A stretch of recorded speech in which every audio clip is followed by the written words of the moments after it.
Good evening, everyone, and welcome to Ask the Advocate Live. Tonight, we'll be answering your questions about all things special education and dyslexia because our mission is to empower you with the information you need to take action and make a meaningful difference in your child's education. As always, we are joined tonight by Lorraine Hightower. She's our own expert educational advocate, and Lorraine specializes in advocating for students with dyslexia and for educating their parents. She does this through her practice that's based in Lansdowne, Virginia. Lorraine is not only a trained mediator and a certified advocate, but she's also the mother of a child with dyslexia. And tonight, we have a special treat for you guys. We have a special guest joining us. In fact, we should have called this Ask the Advocates Live, right? Instead of Ask the Advocate, because we have two advocates for you today. I'd like to introduce you to Elizabeth Bayard as well. She is our associate advocate. And just like Lorraine, she is joining us because her mission is to help other parents navigate the special education system so that they can avoid many of the difficulties and the pitfalls that they've experienced advocating for their own child. So both she and Lorraine are right there in your shoes with you and are happy to be here tonight and share their experiences and their training as dyslexia advocates with you. So, and let me introduce myself. I am Melissa Minnick, and I will be your moderator today. I'm going to be asking Lorraine and Elizabeth your questions. And while we're live, we would encourage you to ask your questions in the comments. In fact, we would love it if you would comment right now and let us know you're here. One time we've had a person join us from as far away as Malaysia. So, let us know where you're coming from and who's in the room with us tonight. Please continue to comment through our entire time together tonight. We want this to be a lively and interactive discussion, so feel free to jump in and join the discussion at any time. So, ladies. Thank you, Melissa. That was great. Well, before we get started, Lorraine, I wanted to bring up your most recent blog that's on your website, lorrainehightower.com, that people can read the full blog there. But I think it's a great start for our conversation tonight because you mentioned the 3 mistakes that you see parents make when they start advocating for their child. So I thought maybe you could start us off tonight by telling us a little bit about what those mistakes are and how parents can avoid those. Yeah, sure. I would be happy to. I think the first mistake, we call it a mistake, that we see when advocating with parents who have kids who have dyslexia is that they really don't understand, I'll call it, how broad spread dyslexia can be for their child, especially in an educational setting.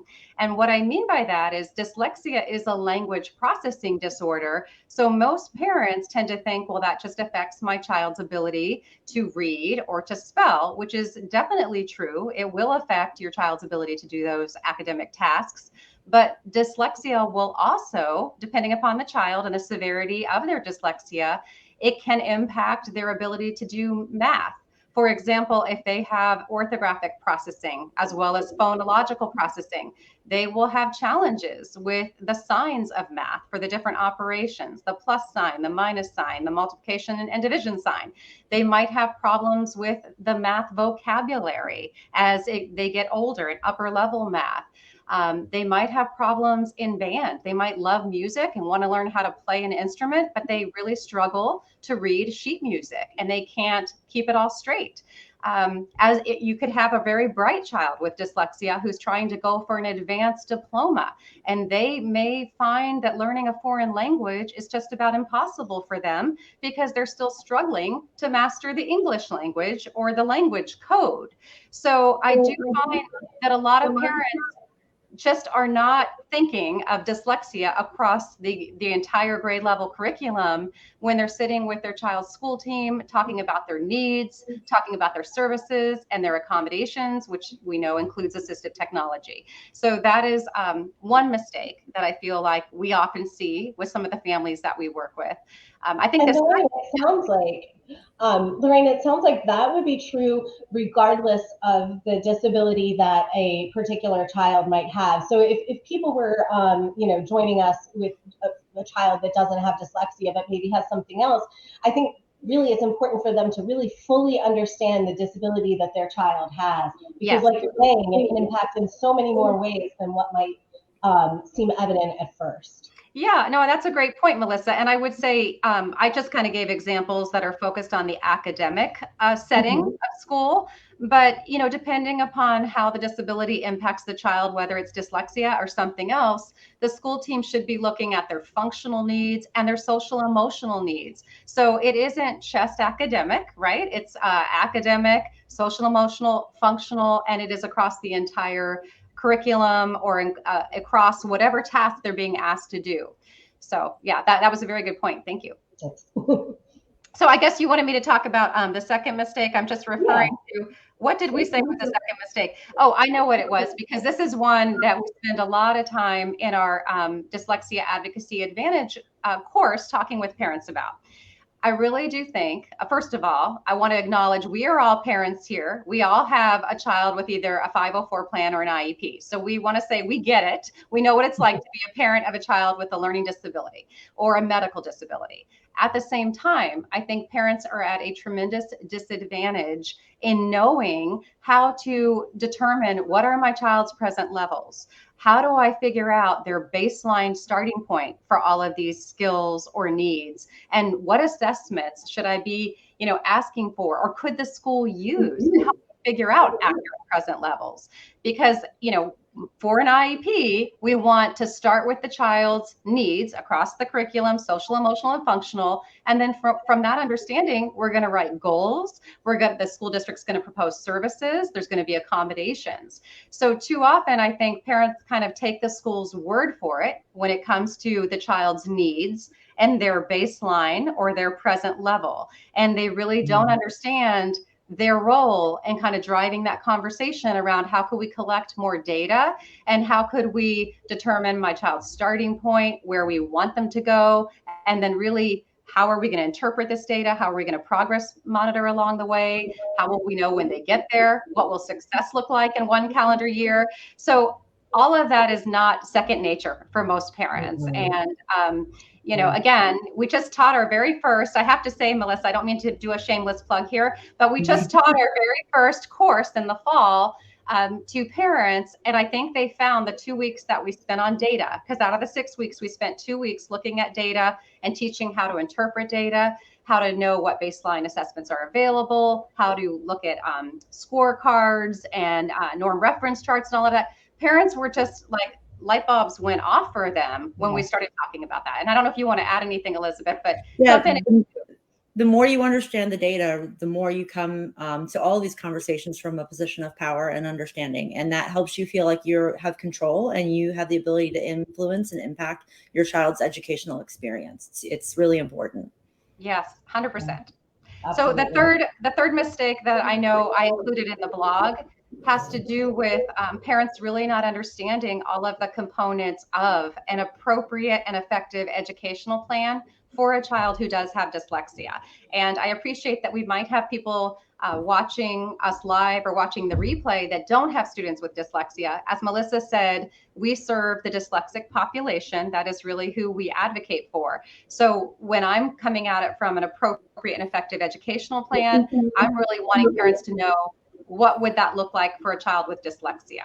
So, you know, again, it's beyond, oftentimes it's beyond just reading and spelling, or if it is limited to reading and spelling, what are the goals for reading? We don't just want a reading fluency goal if the child can't even decode basic syllable types, right? So we have to break it all, peel back all the layers, break it all the way down, figure out what are all the needs. Maybe that child needs a phonemic awareness goal and a decoding goal. Maybe it's too early for a fluency goal. So an appropriate and effective education plan, you know, that's what we want parents to understand. What are all these components? And then, you know, again, make sure we're helping them get that in place. And I was just going to add, in creating that plan goes right back to the data again, because if you have the data, you understand the data, then you know what your child's needs are. Then you know how to create the goals. And then you create the services that address the goals. It's really one thing after another that they build on each other, and they're so important. They really are. And I think that when parents see this, when they watch us do this in action, or they come to understand why the data is so critical, it really does give them a place to advocate from. Because now they're not sitting at the IEP table saying, well, I just know, I see this at home and I know my child needs this. They have something to support their request, and they can move beyond the emotional request, and they can just say, look, here's the data that shows my child has a 2-year gap in reading, or my child has, a 3-year gap in spelling. So how do you, members of the IEP team, propose we address that? So it is very empowering for parents. The data is very empowering. And it helps and I just wanted to, sorry, Elizabeth, go ahead. When you get a proposed goal, it helps you understand, is this an appropriate goal, right? Mm-hmm. Absolutely.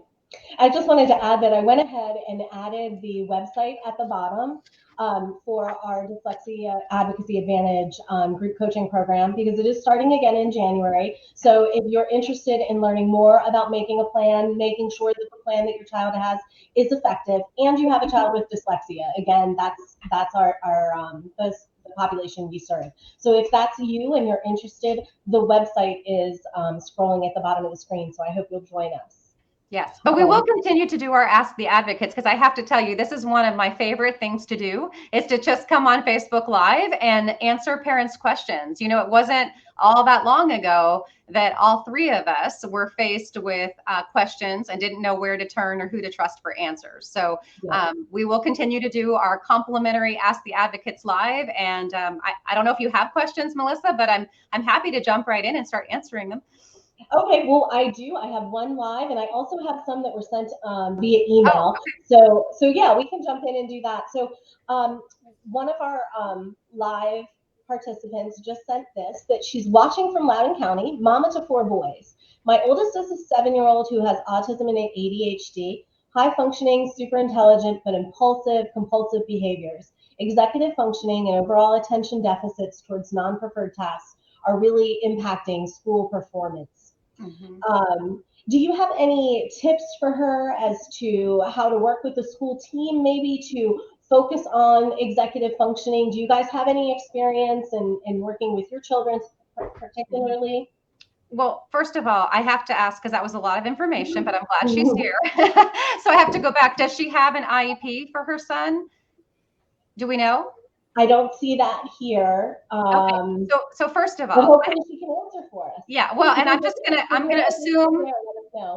I'm just going to answer it as though she doesn't, right? Okay. So first of all, I'm going to say, if she doesn't have an IEP, that is the first. She does. Okay. Well, if anybody else is listening to this and you have a child with what you believe are special needs, maybe they've been diagnosed by a private clinician or doctor, and you don't know where to start, the first place you start is with that referral for a special education evaluation, because there is figuring out a child has a disability in the medical community, and then there's getting an IEP or a 504 plan in the school community so that they can have the supports and services they need. So thank you to the mom for telling us she has an IEP.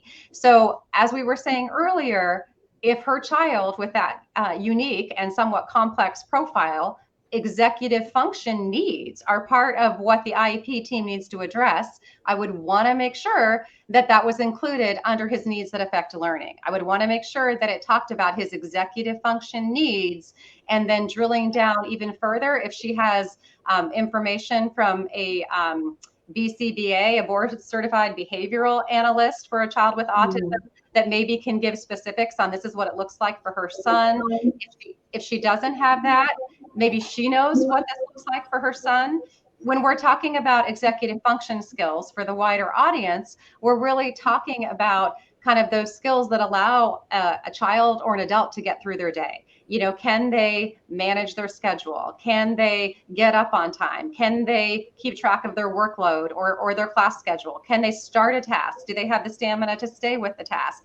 All of these little habits, if you will, work habits, are skills. They're called executive function skills. So for a lot of time, we take them for granted and we just assume everybody has the ability to follow a checklist or follow a school schedule or know how to get from place A to B, or to estimate how long an assignment or a project is going to take them, or to know that they have all their tools in their backpack, or that they remembered to bring their project home from school and they remembered to submit it. So a lot of those skills are all executive function skills. So I would say that if she has this concern, she wants to talk to her son's IEP team about it and be as specific as she can. These are the executive function skills that I really see him struggling with.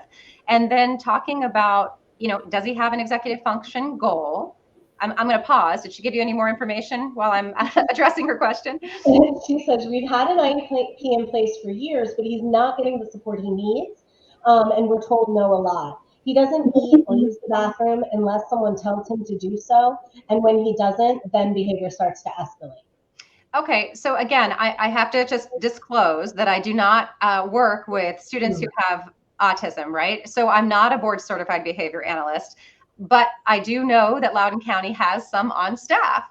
And I would be inviting the autism supervisor to my son's IEP meeting. I would be asking for a board certified behavior analyst to come, because if they know he has these needs, they have a goal in place to address these needs, but he's still not making progress. Well, we don't just want to throw our hands in the air and say, well, we tried and it's not working. We need to look at what other strategies, approaches, maybe there's different tools or strategies or prompts or visual signals or something that need to happen for this student to take the desired action and be successful. So I hope that was helpful. I know parents hate when I say this. Believe me, I know they hate this when I say you're going to have to go back to the IEP table, but that truly is where all decision making takes place for students who have been found eligible and have a disability and have an IEP. So I think that in her case, what I would recommend the most is asking for an IEP meeting that includes this specialized staff. So I would say, as an IEP team, we have tried to address these needs. However, my son has this unique profile. I would like to invite these specialized staff from Loudoun County to join the IEP meeting. Can we please schedule it for a date and time when they can attend? And then they can give their perspective on what's working, not working. They might agree to do a separate assessment or an observation of this woman's son in class, and then come back with their recommendations. But if she's tried and tried with the IEP team and is not getting anywhere, it's time to invite others in.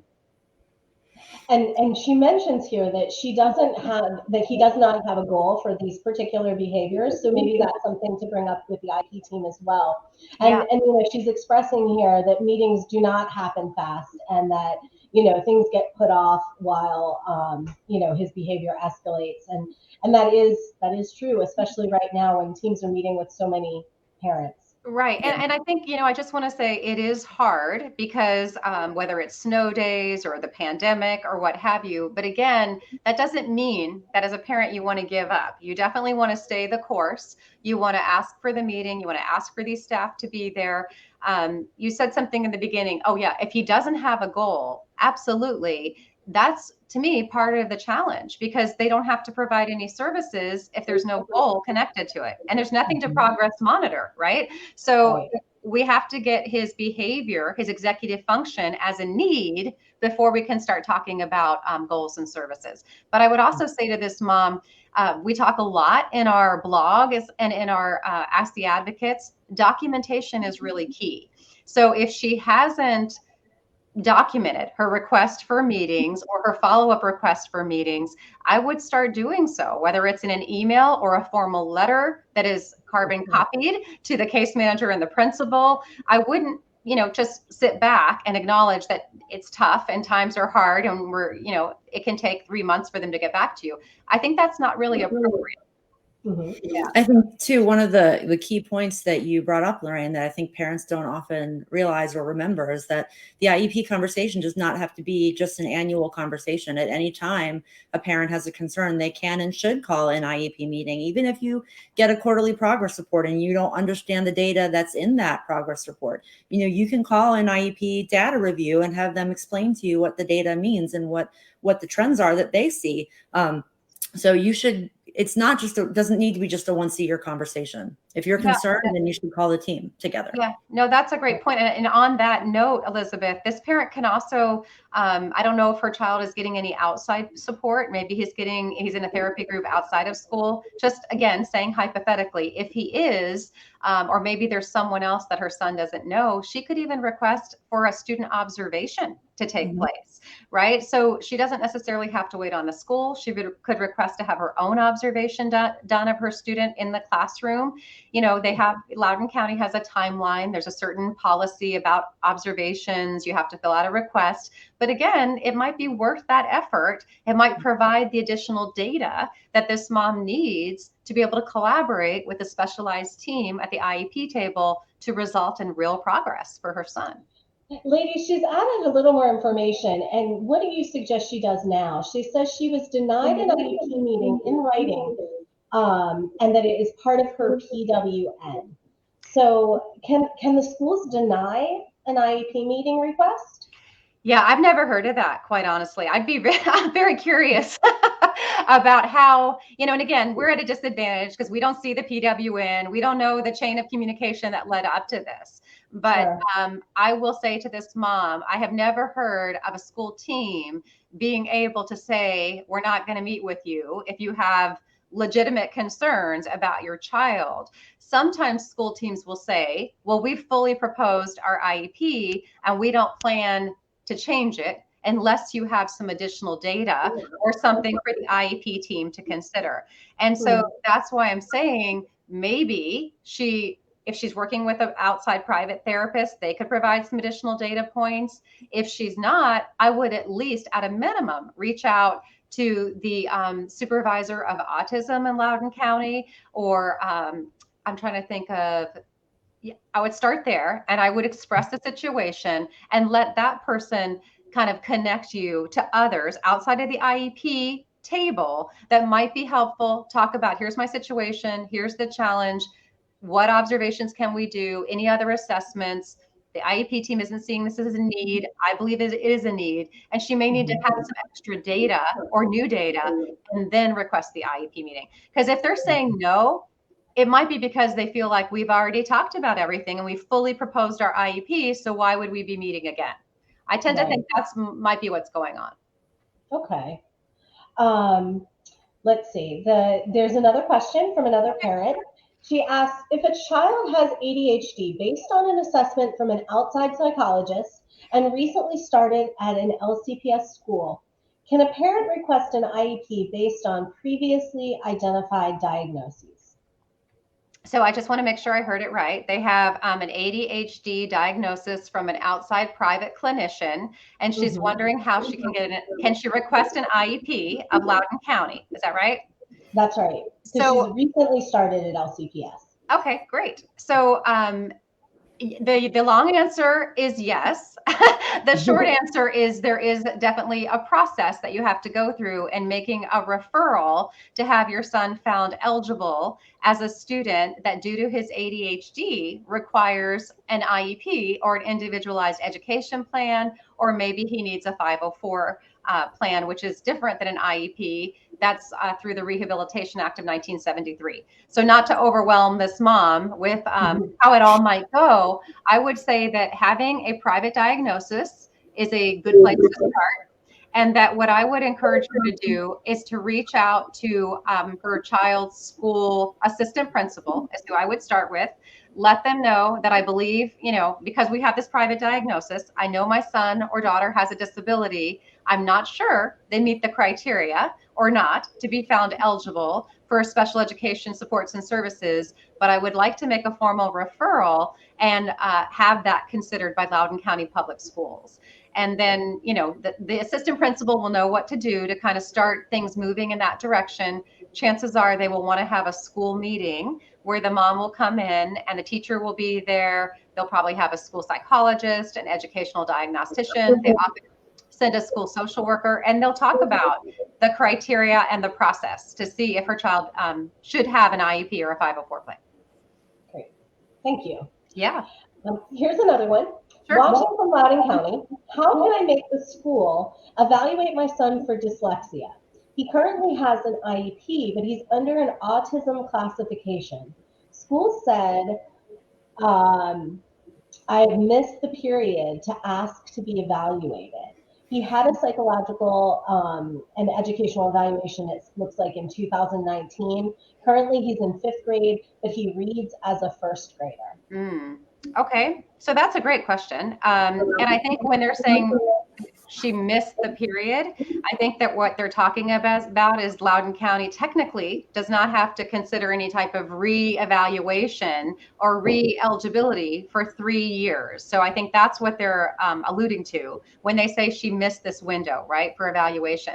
But if her child is reading and spelling, I'm going to guess, on that low of a grade level, she absolutely can, again, meet with the IEP team, let her know that she has these concerns. She believes he has or she has needs in the area of learning how to decode, read, spell, and write. And she can ask for some educational assessments that are not being done as part of an evaluation for eligibility, but they are being done to better inform the IEP team on this student-specific academic needs. And I wouldn't necessarily use the words, I'm asking to be testing for dyslexia, but you absolutely can ask to test your child's ability to decode, right? Which is, students with dyslexia have challenges with that. And I would ask for his ability to decode real words and nonsense words. I would ask for a reading fluency assessment with, again, reading out loud, silent reading fluency, comprehension. I would ask for spelling of real words, nonsense words, letter sound correspondence. She could ask for all of this as part of, again, not eligibility, but I'm asking for these assessments to determine my son or daughter's needs so that we can ensure that their IEP is addressing all of their needs and is appropriate for them. And to add on to that, right, I think you said 2019 was the last evaluation. So we're close to that 3-year window for reevaluation. And so, the county is required to evaluate in all areas of suspected disability, even a reevaluation, right? So you want to point out that you suspect that there is a potentially a disability in these areas, and you want that to be part of the formal triannual reevaluation. Yes, and to Elizabeth's point, thank you, Elizabeth, for saying that. That's very important. You might even want to consider expediting your child's reevaluation, because I don't know when it was done in 2019, but 2022 is coming up on the 3-year anniversary. Mm-hmm. So you could say, well, for educational planning purposes, can we, the IEP team, expedite their 3-year evaluation and start it now and do the comprehensive psychoeducational evaluation? So I would say both of those are possible requests of the IEP team. So I hope that's helpful. What's that? It's a great advice, ladies. I think it's helpful. Hopefully Elizabeth will as well. All right, I've got another question for you, ladies. This one was sent via email, so I'm going to read it off of here. Okay. My daughter's transitional IEP meeting is coming up.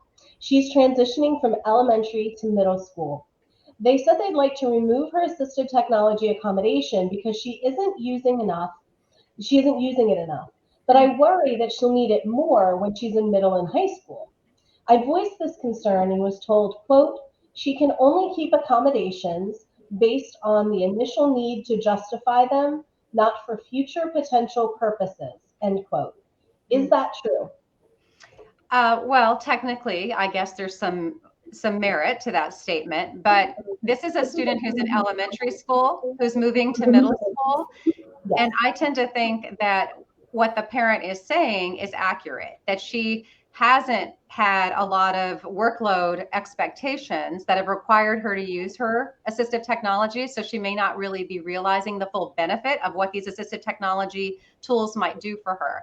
I think that one way to address this with the school team is to ask for an assistive technology evaluation to assess this child's functional, independent use of assistive technology tools versus what they do without these assistive technology tools. So an assistive technology evaluation will show what can she do on her own, like whether it's handwriting versus typing versus speech to text, let's say, and we'll give some recommendations based on that assessment. The other concern I would have, there's two other concerns that come to mind for a student like that, is how much training has this student received in the area of assistive technology? How much training has her mom or dad or anyone else who's helping her after school received on the use of these accommodations? If the whole family hasn't been trained, that also could be why this student is not using these assistive technology tools. And the third point that popped into my mind has to do with, how are they implementing these accommodations? We hear all the time from some kids that won't use these accommodations because they feel socially stigmatized by using accommodations that require them to talk into a microphone when their friends are sitting an earshot away, not talking into a microphone. So, we work with IEP teams to ensure that if a child is using speech to text technology or they're listening to audiobooks, that they have, the safe space to use their speech to text, or a quiet space to use their speech to text, or they have the headphones that they need to kind of inconspicuously listen to their audiobook. So sometimes the stigmatization, unintended of course, of these accommodations causes kids not to use them, but it definitely doesn't mean they don't need them. Yeah. 100%. And just to bonus on what you just said, right? I have a daughter who just recently transitioned into middle school, and exactly what you just to validate what you're saying. And in elementary school in the classroom, she didn't really need to, or feel comfortable using those accommodations. But in middle school, they had the option of a resource room or a separate area where they can go to use those accommodations. And it's the higher grade you get, the more imperative it is, I would agree, to have those accommodations, because the material moves faster and faster. And the other thing I just want to say is, if this parent tries all of this and gets a lot of resistance or disagreement at the IEP table, it would be highly recommended by us that she ask for that to be documented in a prior written notice agreement. Definitely put that on the prior written notice that the parent requested assistive technology training. She requested an assistive technology evaluation, and that the school district on a prior written notice is required to put why they are agreeing or disagreeing, the data they're using to support their decision, the rationale they're using to support their decision, and any other factors that they considered as part of their decision. So too often we hear parents say, well, I asked and they just told me no. And so we want all parents listening to realize that it isn't just a yes or no question, that a school district, if they're saying no, for example, they're supposed to be able to justify that no with data and rationale and consideration of other factors. And all of that should be put into that prior written notice. Yeah. Great. Okay. Thank you. Yeah. So we have another question, and this parent asked, what do you see as far as services and accommodations that Loudoun County Public Schools or just other school systems offer for elementary school children with dyslexia and ADHD? So this parent is specifically asking about Loudoun County, but what services and accommodations are typical for elementary age kids with dyslexia and ADHD? So I'm happy to give some details, but again, I have to give a disclaimer because I know nothing about your child. I have no idea what would even be appropriate services or accommodations. I haven't seen any of their data, let's say, and we're big people on present levels, needs, and data. I will say that across the board, broad brush, most kids who have dyslexia, as we were saying, they need support around phonemic awareness skills, decoding skills, spelling skills, written expression skills. So I think that I just want to say, yes, in Loudoun County, it is possible to get goals for all of these areas. It is possible to get specialized reading that is using an Orton-Gillingham methodology, which we know Orton-Gillingham, thanks to Doctors Orton and Dr. Gillingham, is the methodology that is evidence-based to be effective for kids with dyslexia to learn how to read and spell. So the challenge I think a lot of parents have in Loudoun County and other counties we work in is, how is that instruction being implemented? Sometimes we will see that IEP teams do a great job at the evaluation table. They do a great job identifying the needs. They might even write, not always, but they might write a decent goal. Where things tend to fall apart and parents have no idea is at the service table, right? When you're talking about the service discussion. So parents may not know what is fidelity of instruction. What is it supposed to look like? Is it one time a week for 20 minutes? Is it 5 times a week for an hour? And again, we don't have your child's information. Those services should be based on what that child needs. Maybe they need time for chest phonemic awareness. Maybe they need an hour to work on decoding and encoding. Maybe they need more time for writing. She said that they have ADHD as well. They might need some services for behavior support, some of those executive function skills. They might need, it could run the gamut. But I think that what parents always ask us, and we get this all the time, is it really possible to get effective services in a public school district? And we say all the time, yes, it is. It's unfortunate that parents can't always do this on their own, but some do, right? And some parents decide to get the services they can in the school district and supplement it with private tutors and certified academic therapists outside of school. And that can be a really beautiful thing, because then you can have the school and the outside tutor working in collaboration. So I think where I get frustrated as an advocate is I just hear sometimes whether, I stay away from social media because I don't want to, say the wrong thing, but I think too often parents have the impression that they can't get the help their child needs in school. And that's just not true from my perspective. So. And as you're talking there, I feel like I need like a little sticker that pops up that says like shameless plug or something. As you're talking, I just can't help but say, that we cover all of this in our group coaching program, where we teach parents how to look at what services are being provided for their child and do they fit their needs? We look back at the data, make sure the services are appropriate.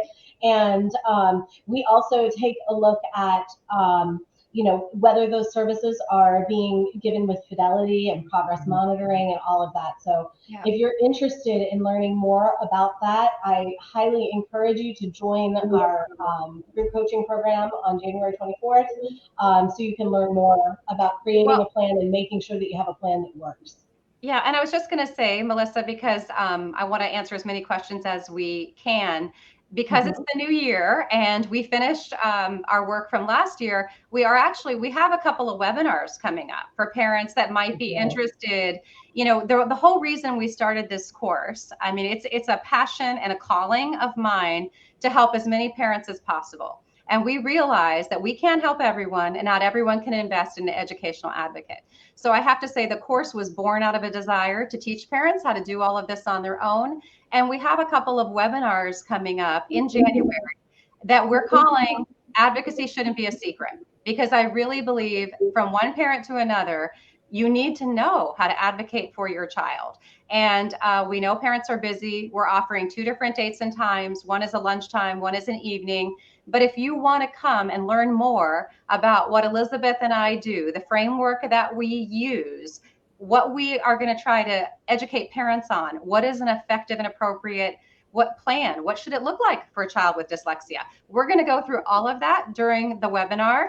We will also, I'll talk a little bit about group coaching and how people can get that help if they want it, so that we can spend the rest of tonight answering questions. But I just wanted to mention, we did put those 2 webinars in place for January, and I would highly encourage people to come. I hope you'll come. I think you'll learn a lot more about what should be in an educational plan.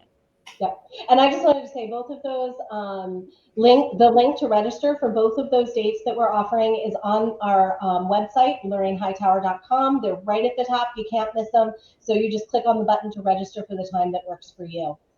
Okay, so our next question is, my 9-year-old has just been diagnosed as dyslexic after struggling with reading for about 3 years. Any tips on how to tell her about her diagnosis and how to explain dyslexia? Okay, so that's a great question. I love that, because I think one of the things parents share with us is, should they tell their child that they have a disability? And understanding that this child is 9, what I would say first off is, I do think it's very important to tell your child that they have a difference. And I'm using the word difference because I think that as parents, we want to say something that is not going to, that the child's ready to hear, right? So we are not, as we said, clinical psychologist or psychiatrist. We are all parents. And I know I had to tell my own son when he was younger. And I think that if a parent starts off by talking about how, everybody has things that come easily for them that they're good at, and then they have other things that are harder for them. And some people, their brain operates differently. So they have these strengths and these differences. That's a really kind of, I think, easy way to start the conversation around dyslexia. I think it's okay to say your difference is dyslexia, and that's what it's called. And there's some wonderful children's books that are available that parents can share with their child. There's even some great YouTube videos. But I know, Elizabeth, your daughter, I think, was about 9 when you found out she had dyslexia. I'm curious how you communicated this to her. Yeah, she was. And we had exactly the conversation you're talking about everybody has strengths and weaknesses. Even your sister is great at this and she struggles with this, and you're great at others. You're very empathetic, right? That's your strength. That's your superpower. And here's a difference that you have. We also went to Amazon and we bought a great book called, it's called Dyslexia, and it's a book written for kids, and it explains to kids in kid terms kind of what dyslexia is. The other thing we did was we got a book. It's a wonderful book called Fish in a Tree, and it's a novel. It's the heroine has dyslexia in the story. They name it. They talk about it, and I read it one chapter a night at bedtime until we got all the way through it. And her sister sat with her, and she, who doesn't have dyslexia. And so as a family, we sort of learned about it, and we got to see a character with dyslexia have power and sort of win the story in the end, which was really wonderful. So no, thank you for saying that. And I just want to say that if this, I don't know if she said, did she say her, I didn't take notes when you were talking. Is it a boy or a girl, Melissa? Or we don't know. My 9-year-old has just. Oh, okay. Well, she does say her. Yes. Her. Okay. Well, I just wanted to say, Elizabeth gave some great ideas, but if it is a young boy, many parents have found the Hank Zipper series that are written by Henry Winkler, the Fonz, to be quite helpful. So many people don't know Henry Winkler had severe dyslexia through his school experience, and then he found drama, and that was his saving grace. But he has a ton of Hank Zipper books that are excellent for younger boys, and the main character has dyslexia, kind of like what Elizabeth was talking about. So I think that's a great way. But the key thing that I want to share with that question is what all parents tell me. They're often very nervous to have this conversation with their child. They all come back and say, our child was so relieved to know there's something, there's not something that they're doing wrong in school, that it's not like a willingness issue on their part, that they're just wired differently, that they operate differently. And I think that is the big message here, is that kids already know something is off with them. I mean, you don't have to be a rocket scientist to know you're in the turtle reading group versus the eagle reading group, right? And I use that as an analogy because that's something all of us who are older can relate to. But even in school today, they divide into reading groups or spelling groups, and kids kind of know if they're meeting where their friends are reading, if they're writing like their friends. So when they find out there's actually a reason why that's happening, I think it's a big relief for these kids. And you mentioned a celebrity there who has dyslexia. There's so many celebrities and successful entrepreneurs and people that you can point your child to and see, look at all that you can do with dyslexia. Yeah. That can be helpful as well. Yeah, absolutely. Our next question has 2 parts, so I'm going to break them down for you. There's a lot here. First, the parent would like to know your thoughts on her following situation. So she shares that she just found out that her stepdaughter, who has dyslexia, is receiving reading instruction from a teacher other than her general education instructor. So that was a surprise to her. She didn't realize that. Okay. She also shares that the teacher is not teaching phonics. She's concerned that the program the teacher is using, which the teacher says she is using, which includes phonics, isn't the program that's really being used. Okay, that's the question? Okay, yeah, I was just going to make some notes, but the first thing I heard you say is she was concerned that the teacher was not the general education teacher. And I do want to share that most often if a child is receiving special education services, it's not the general education teacher who provides those. It should be a special education teacher who's, you know, licensed in your state, and I would say hopefully has the professional and specialized training to implement whatever program or methodology they're being asked to teach. So it wouldn't really alarm me that it's not the general education teacher. I would want to know more about who is actually providing the instruction, what is their specialized training background, how many other kids like your daughter have they worked with, and then I think you asked something about phonics. Can you repeat that part, Melissa? Yes, she says that basically she's concerned that the program that the teacher says she's using, which is supposed to include phonics, isn't what she's really using because she's not seeing her stepdaughter being taught phonics. Okay, so again, it does all relate back to this child's needs, right? So if this child needs a phonics-based program, I think it's perfectly acceptable for this parent to ask, what is the program that you're using with my child? And is it evidence-based to be effective who have my child's disability? And in this case, I'm going to assume it's dyslexia. Is it evidence-based to be effective for children with dyslexia? I think that parents should also be comfortable asking for the scope and sequence of whatever specialized curriculum the teacher or the special ed teacher is trying to use with their child. I think they can even ask, you know, how did you decide that that was the right place to start with them? Like, did you give them a baseline assessment to know where in the program to start? And then, you know, what a scope and sequence is. Oh, yes. Sorry, Melissa. So scope and sequence is really the breadth of the curriculum, right? It includes all the details about the specialized instruction.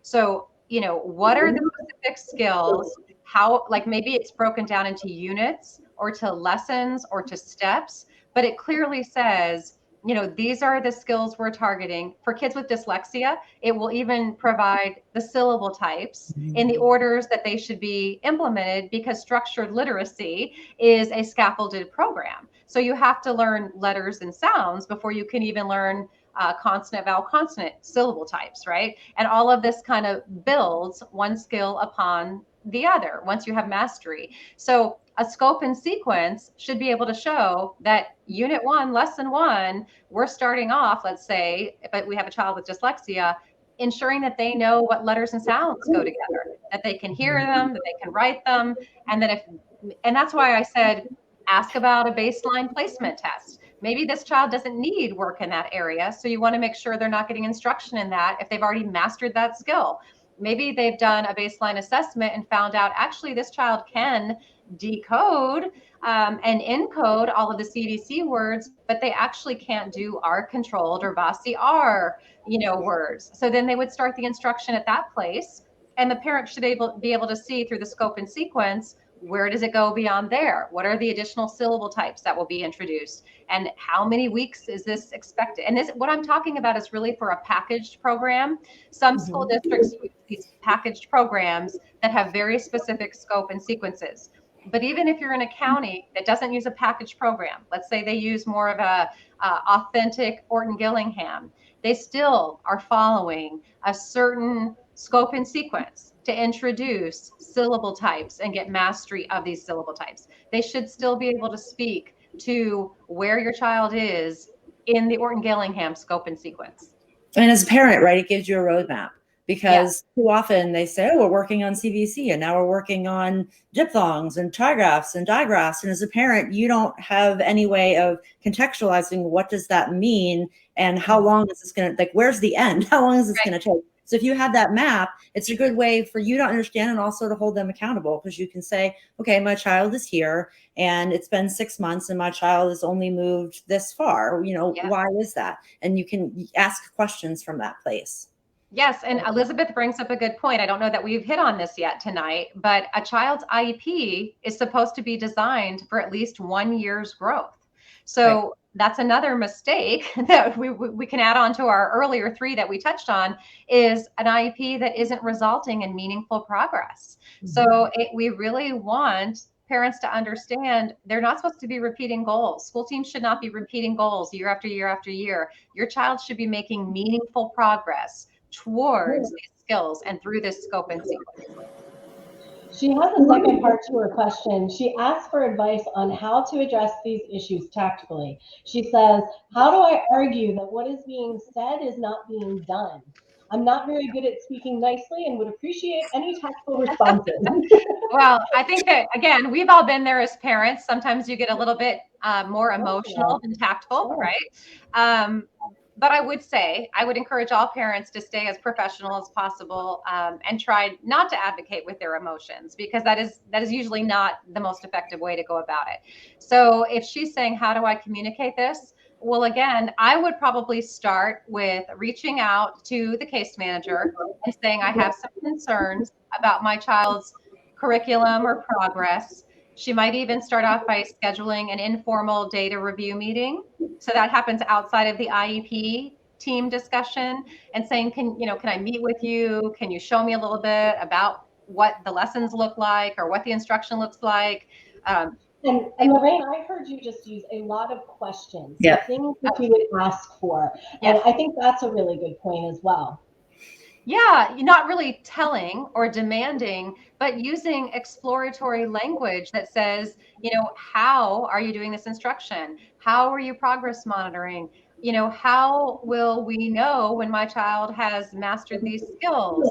And but I do suggest that data review meeting. If she has questions, that's going to give her a lot of answers on exactly what's happening. And then from the data review meeting, if she's still like, I don't know that this is appropriate, or I have concerns, then she could take that information to the IEP table and say, I'm asking for something different, a different methodology, a different program, more ambitious goals. Again, we're just talking in examples here, but hopefully that's helpful. Yep. Thank you. Very good. Of course. All right, guys, we have about 9 minutes left. So if there's anyone else out there who has a question for Lorraine or Elizabeth tonight, go ahead and throw it into the comments. We're going to sign off in about 9 minutes. We want to make sure that we can answer all the questions of those of you who are here live. I do have a couple more questions that were sent to us via email, so we'll cover those in the meantime. But feel free to write yours in there. This is a short question. Okay. Any advice for my son who's trying to pass his test for his learner's permit? He's failed 5 times. He does not like to use his accommodations. I think this goes back to something we talked about earlier. So he says it's a typical 15-year-old. Yes. Well, and I love that question, because when we were talking initially, and I was saying dyslexia is a language processing disorder and parents don't always understand how it can impact other areas of learning, driving is one of those areas, right? When our kids are 15, dyslexia can often cause confusion with left-right directionality. Kids cannot always read road signs very quickly. So there are definitely some unique considerations that have to happen as part of learning how to drive. And if they have ADHD as well, and my own son does have both of these, and he's driving, he's 17, impulse control, not moving too quickly, regulation, that has to be considered as well. So a couple of things come to mind when she says he's not using his accommodations. I'm thinking this is a student who's getting driver's ed in school and is maybe not, and actually this makes me think of a unique situation in Virginia, because we have a parent that we were helping who realized that the driver's education curriculum and materials were not accessible. And so that created a big complication for her child, because her daughter could not access the driver's ed curriculum and could not make meaningful progress. So first thing I would say is parents have to make sure that whatever academic content their child's supposed to be learning is, if in their IEP it says they're supposed to have electronic text or accessible instructional materials, it is completely appropriate to insist upon that, right? So if the child is not using their accommodations, I would try to figure out, like we said before, is it because they're supposed to be listening to this in front of their peers and maybe they're embarrassed? Why are they not using their accommodations? It could be that they're not accessible. It could be that they're stigmatizing. There are other ways to work with kids and teach them how to drive. There are actually special schools that work and teach kids who have everything from neurological differences to ADHD to something like dyslexia. So I don't know off the top of my head what we have here in Virginia, but there are private instructors and driving schools that will work with kids who have dyslexia. I've also heard from parents some funny tips that they use. I think they're funny because we used them with my own son. And instead of saying take a left or a right, when he was driving and I was in the passenger seat, I'd say, take a mom, take a Jonathan, take a mom, take another mom, because he knew, go in my direction, go in his direction, right? Some people put like stickers, right? Red or yellow or orange, and then they say take an orange, because left and right is not something that kids with dyslexia often can process as quickly as a color or a name or something else. So that's in, severe cases, of course. But I think that parents, like anything, when we're bringing our kids along, you try different strategies and tips, you find the right instructor. But as it pertains to the public school system, we did have this experience with one of our clients, and it was very troubling. And I think the mom has written a state complaint about it, or is writing a state complaint about it, because it really caused her daughter tremendous hardship, that she couldn't access and learn the driver's ed curriculum. Sure. So I hope that's helpful. Definitely. All right. Well, I'll do one more question. Okay. I haven't seen any more pop up in the comments. So this person says, how do I know if my daughter is so far behind right now because of distance learning and the effects of the pandemic, or if there's a learning disability that's holding her back? I think a lot of parents are seeing their children for the first time, especially when they were home with them, and really starting to see the things that they struggle with. And now they're stuck with this question: is it a learning disability, or is this just the way it is? And I hear that a lot of schools are saying, well, it's not. It's probably just they have to catch up as a result of the pandemic. Yeah, no.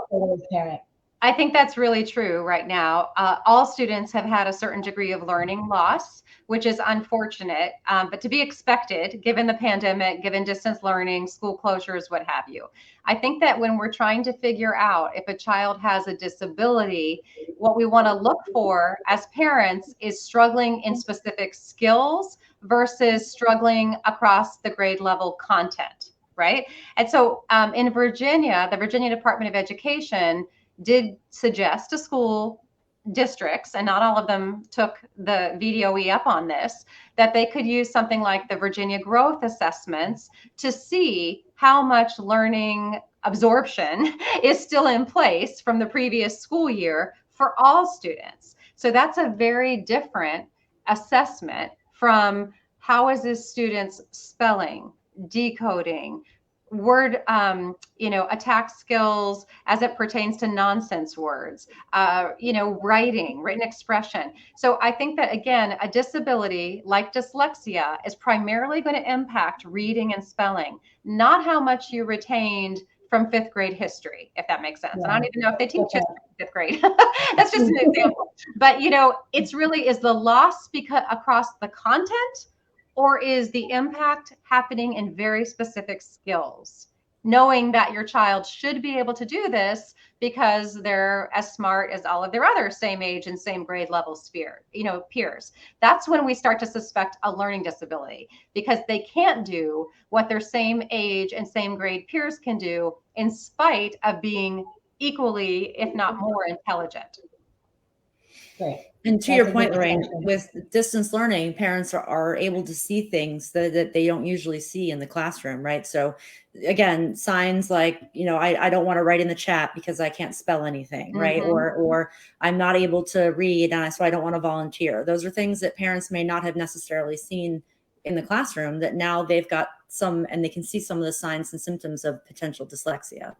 Yeah, those are great examples. And I know we're running out of time, Melissa, but I really feel called to say this too, okay? Is that one of the things that happened during the pandemic, we heard from a lot of parents that were trying to make referrals because of what Elizabeth is talking about. My child can't spell in the chat.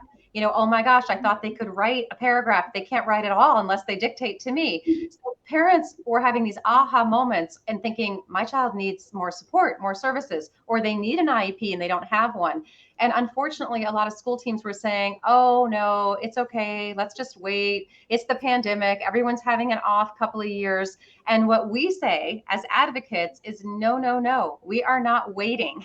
So, if you suspect a disability, again, for very specific skills like reading and writing, this is not something to wait on. I would absolutely make the referral. I would insist upon the evaluation. I would not buy into the idea that they'll catch up, because we've never seen a student with dyslexia catch up on their own without specialized services if they have significant needs.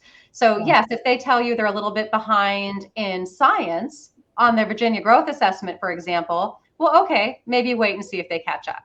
But if you're seeing that they're not even coming close to reading and writing and spelling like you expect that they should, or the standards of learning say that they should for their grade level, then I think that's time to consider making a referral for special education consideration. We have one more question from a parent who is live. And I know that you addressed some of this earlier, but maybe for this parent, you could just kind of recap some of what you had mentioned. She says, what do you say to a 9-year-old with ADHD about his differences? She mentions that, he's known he was different since he was about 5.5. His teacher, who was not trained to recognize and understand kids with ADHD, made him feel those differences. And so he's been very concerned about why, nobody likes him or understands him, she says. Why is he slow? Why is he not smart? She expresses that she changed 2 schools to try to find a good place for him. So you can see that the child is really struggling. So could you address that? Yeah, absolutely. And I appreciate her hanging in with us if she's been here the whole time. So my answer first is going to start off sounding a little bit similar to what we said before. I think it's important to, validate your child's feelings. It's not always easy to be someone who learns differently, but to let them know that they're certainly not alone. Many people, 1 in 5, up to 1 in 5 kids can have dyslexia. I don't know statistically how many kids have ADHD, but it's very common. And there are, like we were saying, the books with dyslexia, there are great books out there on ADHD. Melissa was mentioning celebrities, pointing to some role models of people who have ADHD is very helpful. I'll never forget my own son watching The Voice when Adam Levine said, well, I can't help it, I have ADHD on one of the shows. And my son's like, Mom, he has ADHD. He was so excited. So, trying to normalize this as much as you can, I think is really important. At the same time, it's concerning to me that she feels like she's had to switch all these schools and teachers. If this is a need of her child's, it should be discussed at the IEP table, whether it's from having him be a part of a informal friendship group or having a counselor that he checks in with a couple of times a week to talk about what it's like to be a kid who has ADHD and go through the school experience, as well as having goals and even services to help him with his, regulate his behavior or help him with task initiation or work completion. I mean, we do have a lot of our clients whose kids have both ADHD and dyslexia. So we write some goals to help with those things. And it is absolutely possible. And, there can be non-visual models, there can be checklists, there can be sensory seating, there can be fidgets, there can be frequent check-ins for understanding. There's so many accommodations and services. And I would caution that parent on continuing to switch schools and locations, trying to chase the perfect situation, because I know from my own experience, it's exhausting and it's hard on your child to keep transitioning to a new setting. But to try, again, normalize it as much as you can. If you need outside support in terms of therapy or counseling or an ADHD support group, Northern Virginia, it's called CHADD, CHADD, has an excellent support group for parents of kids with ADHD and tons of resources. And then working with the IEP team to say, this is the impact. These are my child's needs. This is the impact and the implications of these needs not being appropriately addressed. And how can we as a team ensure that we do so? Excellent. Great. So I hope Thank that's you, helpful. Lorraine. Thank Oh, you, Elizabeth. And thank you all for coming tonight. And I hope that we were able to answer all of your questions and maybe some you didn't even think about. I'd like to encourage all of you who are parents of children with dyslexia to join us in our group coaching program, to check out that webinar that Lorraine was talking about. Go ahead and register on our website that is scrolling below. It's so important to understand what your child needs to be successful. And if you've ever sat at the IEP table and just didn't even know what to ask for, or were at your wit's end, which I hear from so many parents right now, then you know what I mean, and this would be the right place for you. So be sure to check out our webpage and watch our Facebook page for more events and more live Ask the Advocate live episodes and more events from Lorraine and Elizabeth. Yeah, and I just want to say, Melissa, I want to say thank you to those of you who joined us. We know it's early in the new year. We just got through the holidays. So thank you all for coming. You know, we really love these sessions. We love engaging with the community. We want to do more of this. So let us know what you need. Yeah, yep, absolutely. All right, thank you all. Thank you, Elizabeth. Have a good night, everybody. All right. See you next time. Okay, thanks, Melissa.